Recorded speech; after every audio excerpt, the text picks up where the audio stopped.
Assalamualaikum warahmatullahi wabarakatuh. Halo teman-teman Salsabila semuanya. Perkenalkan, nama aku Audriana Putri Maharani, mahasiswa vokasi akuntansi UI. Oke, pada kesempatan kali ini kita akan membahas tentang hak dan kewajiban asasi untuk semua tanpa terkecuali.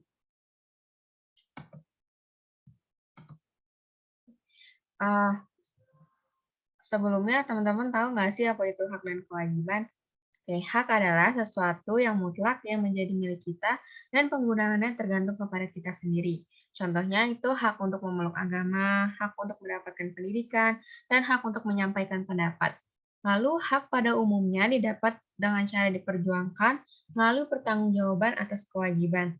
Kewajiban adalah sesuatu yang harus dilakukan dengan penuh rasa tanggung jawab. Contohnya, seperti mengikuti pelajaran sesuai dengan kesepakatan belajar, mengerjakan tugas yang diberikan oleh tutor, dan menyerahkan tugas secara tepat waktu. Nah, hak dan kewajiban merupakan suatu hal yang terikat satu sama lain, sehingga dalam praktiknya harus dijalankan secara seimbang. Jika hak dan kewajiban tidak berjalan secara seimbang, maka akan terjadi suatu ketimpangan dalam pelaksanaan kehidupan individu, baik dalam kehidupan bermasyarakat, berbangsa, maupun bernegara. Ketimpangan hak dan kewajiban yang terjadi akan menimbulkan gejolak dalam kehidupan, baik di kalangan individu maupun kelompok. Gejolak tersebut merupakan bentuk ketidakpuasan atas tidak berjalannya hak dan kewajiban secara seimbang.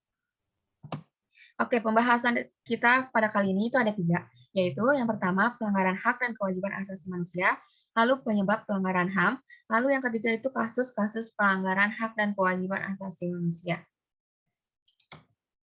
Nah, yang pertama ini kita akan membahas tentang pelanggaran hak dan kewajiban asasi manusia.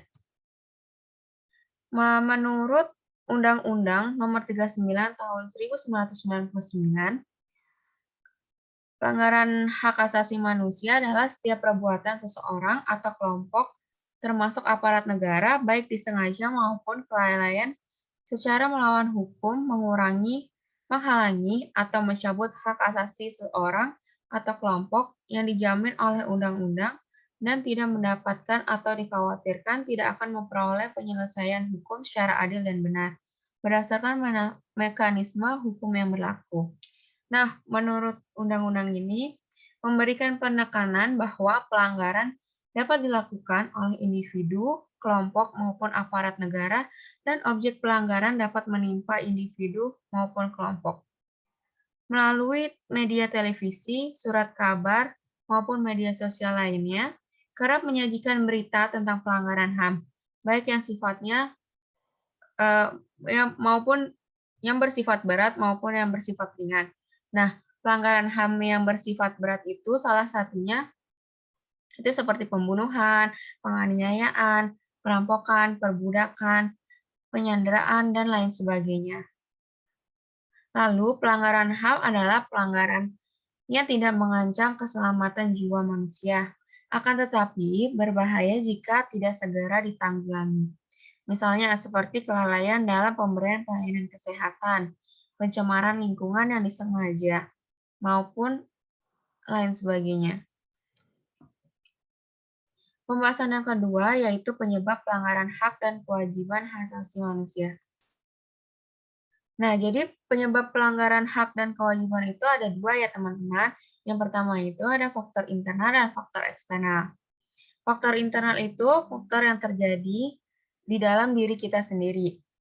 Oke, contohnya itu tidak seimbangnya pelaksanaan hak asasi dan kewajiban manusia.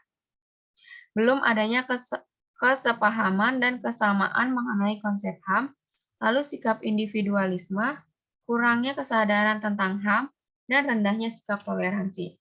Lalu yang kedua itu ada faktor eksternal. Jadi faktor eksternal ini faktor yang terjadi di luar diri kita sendiri atau faktor yang terjadi di lingkungan sekitar. Nah, itu faktornya itu yang pertama, lemah dan kurangnya berfungsi lembaga-lembaga penegak hukum, penyalahgunaan kekuasaan, penyalahgunaan teknologi, dan kesenjangan sosial ekonomi. Oke, yang selanjutnya ini kita akan membahas mengenai kasus-kasus pelanggaran hak dan kewajiban manusia. Nah, yang pertama itu ada tragedi Trisakti yang terjadi pada tahun 1998. Nah, tragedi Trisakti ini berawal pada tahun 1998. Pada saat itu, ekonomi Indonesia mulai goyah sebagai dampak krisis finansial di Asia. Akibatnya, harga-harga harga-harga pangan, sandang itu di Indonesia itu harganya meroket jadi naik gitu. Jadi lebih mahal. Jadi mahasiswa melakukan aksi demonstrasi besar-besaran menuntut kestabilan ekonomi di hampir seluruh wilayah Indonesia. Yang, paling besar itu terjadi di Jakarta. Demonstrasi kemudian mengarahkan agar Presiden Soeharto mengundurkan diri. Pada tanggal 12 Mei 1998 terjadi demonstrasi yang mengakibatkan 4 mahasiswa Universitas Trisakti meninggal. Lalu yang kedua itu ada kasus pembunuhan Munir. Munir Said Tholib merupakan aktivis HAM yang pernah menangani kasus-kasus pelanggaran HAM. Pria asal Malang ini meninggal dunia pada tanggal 7 September 2004 di dalam pesawat Garuda Indonesia ketika Munir sedang melakukan perjalanan menuju Amsterdam, Belanda. Nah, penyebab kematian Munir Said Tholib ini tidak diketahui. Namun, banyak berita yang menyebutkan ia tewas diracun. Hingga kini belum ada titik temu mengenai kasus pembunuhan Munir ini.